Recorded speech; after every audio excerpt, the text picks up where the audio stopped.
Okay. అంటే ఇంత భారీ ఎత్తున యుద్ధం జరుగుతోంది. అప్పుడు చైనా, రష్యా కూడా దాదాపు ఎంటర్ అవుతున్నాయి. ఇటువైపు యూకే, అట్లాగే జర్మనీ, ఫ్రాన్స్ ఇటువంటి దేశాలన్నీ కూడా దాంట్లోకి ఎంటర్ అయిపోతున్నాయి. ఇటువంటి పరిస్థితుల్లో భారతదేశం ప్రస్తుతానికి సైలెంట్‌గా ఉంది. ఓన్లీ యూఏఈ మీద అటాక్ చేసినప్పుడు మాత్రమే దాన్ని ఖండించింది తీవ్రంగా. మేము శాంతిని కోరుకుంటామని ప్రధానమంత్రి మోడీ పదే పదే చెప్తున్నారు గానీ, ప్రత్యేకంగా దీని మీద ఒక ప్రత్యేకమైనటువంటి స్టేట్మెంట్ ఇంతవరకు ఇచ్చినటువంటి పరిస్థితి లేదు. ఇది కేవలం వ్యూహాత్మకమేనా? లేకపోతే దీంట్లో మిత్ర దేశాలు, శత్రు దేశాలు అన్నీ ఉన్నాయి.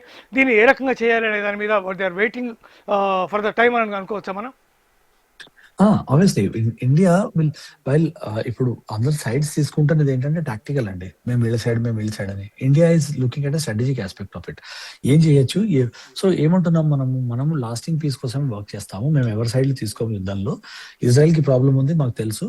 అలానే ఇరాన్ కూడా తప్పు ఉందని లేదని ఒక క్లియర్ స్టేట్మెంట్ అనమాట ఇది. ఎటువైపు సైడ్ తీసుకోకపోవడం. ఎటొచ్చి ఏంటంటే why India is also keeping quiet is because ఈ ఇండియా మీద ఇన్ని అటాక్ జరిగినప్పుడు ఇరాన్ కూడా సైలెంట్ ఉంది. మన ఫ్రెండ్ అని గుండెలు బాదుకుంటున్నారు మన అపోజిషన్ పార్టీ వాళ్ళు. కానీ మన మీద ఇన్ని అటాకులు జరిగినప్పుడు, మనం ఆర్టికల్ 370 చేసినప్పుడు, సిఏఏ చేసినప్పుడు, ఇలాంటివి చేసినప్పుడు అలా Iran supreme leader spoken against us. Iran government మనకు అగేన్స్టే మాట్లాడింది. అలాగే పాకిస్తాన్తో ప్రాబ్లం అయినప్పుడు పాకిస్తాన్ సైడ్ చేసింది ఇరాన్. సో ఇరాన్ పెద్ద ఇప్పుడు మనం ఇరాన్ మీద కమెంట్ చేయాలంటే ఎందుకు చేయాలండి? మనం ఇరాన్ మనకి హెల్ప్ చేయనప్పుడు, ఇరాన్ మనం సపోర్ట్ చేయడం, మనం ఎందుకు వెళ్ళి ఇరాన్కి మన కలగందాల్లోకి వెళ్ళి తగ్గుదామంటే ఎందుకు చేతులు కాల్చుకోవడం? సో ఏంటంటే మన వ్యూ ఏంటి అంటే, I think my view also is the same and India's view is also the same.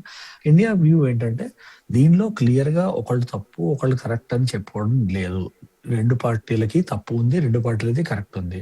అలాంటప్పుడు ఇద్దరం కూర్చొని మాట్లాడుకుని యుద్ధం ఆపాలి. కానీ ఇట్లా ఇట్లా యుద్ధాలు చేసుకుంటే వచ్చే సొల్యూషన్ లేదని చాలా క్లియర్ గా చెప్పాం మనం. So that is an interesting take on it. ఎందుకంటే మనం ఏం చేస్తున్నాము, యుద్ధం అయ్యాక ఎవరిని ఎక్కువ రీబిల్డ్ చేయాలి, ఎవరి దగ్గర ఎక్కువ ఆపర్చునిటీస్ ఉంటాయో అలాంటినప్పుడు ఇద్దరితోటి ఉండొచ్చు కదా, ఆపర్చునిటీస్ ఉండొచ్చు కదా. సో అలాంటప్పుడు మనం ఒకరితో రిలేషన్షిప్ పాడు చేసుకుని ఎందుకు మనకి స్ట్రాటజిక్ గా మనం దెబ్బతీసుకోవడం? అందుకని యుద్ధం కూడా చేయట్లేదు, యుద్ధంలో సైడ్ కూడా తీసుకోవట్లేదు మనం అనమాట. మరోవైపు పాకిస్తాన్, ఆఫ్ఘనిస్తాన్ మధ్య యుద్ధం జరుగుతోంది. తెహ్రకే తాలిబాన్ చాలా భయంకరంగా పాకిస్తాన్ మీద అటాక్ చేస్తూ ఉన్నారు. ఒక ఖమేనీ మృతి తర్వాత ఇంటర్నల్గా చాలా తీవ్రమైనటువంటి అదాలు పాకిస్తాన్లో చెలరేగినాయి. ఒక దశలో పాకిస్తాన్ దాదాపు భారత్ని అభ్యర్థిస్తోంది, ఆఫ్ఘనిస్తాన్ ఎట్టగైనా మీరు దాన్ని కంట్రోల్ చేయండి లేకపోతే మాట్లాడండి అని చెప్పేటటువంటి ప్రయత్నం చేస్తున్నట్టుగా కనిపిస్తోంది. మీరేమంటారు దాని గురించి? చేస్తున్నట్టు చాలా క్లియర్ గా తెలుస్తుంది. అండ్ ఇవన్నీ ఇవన్నీ మన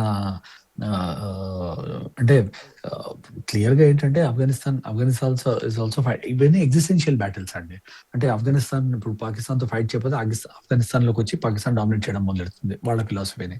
so Afghanistan is also fighting back. Afghanistan also వాళ్ళు కూడా ఏం చేస్తున్నారు, పాకిస్తానీ సోల్జర్ క్యాప్చర్ చేసుకోవడము, వాళ్ళ లైవ్ వీడియోస్ వదలడము, వాళ్ళు ఎక్కడెక్కడ ఏం బంకర్స్ డిస్ట్రాయ్ చేశారు, ఏం ట్యాంకులు డిస్ట్రాయ్ చేశారు, అవన్నీ కూడా న్యూస్ లో పెట్టేస్తున్నారు. So that world also knows that ఇది వీళ్ళు ఫైట్ చేస్తున్నారు, వీళ్ళు తక్కువ కాదు అని. So that is one thing which is very clearly there అండి. సో ఏంటంటే పాకిస్తాన్ కంపారిటివ్ స్కేల్లో మనతోటి, అంటే పాకిస్తాన్ కంపారిటివ్ స్కేల్తో మనతో ఎక్కడ పొందడం లేదు. సో పాకిస్తాన్ ఏం చేసుకున్నా కూడా మనకి పెద్ద ఆపరేషన్ సింధూర్లో మనం ప్రూవ్ చేస్తాం మన కేబిలిటీ ఏంటి, వాళ్ళ కేబిలిటీ ఏంటి అని. So Pakistan is by its own virtue is not a risk. కానీ Pakistan supported by external force like America are China is going to be a risk for India. So దానికోసం మనం సన్నాహాలు ఉన్నాయి మనవి, మన రెడీనెస్ మనకు ఉంది, మన ఫోర్సెస్ మనకు ఉన్నారు. So we will be able to defend that in case there is an issue with Pakistan. But as of now ఏంటంటే Pakistan itself is not able to take that level of this thing అనమాట, attacks అనమాట from Afghanistan. So that is a different perspective there.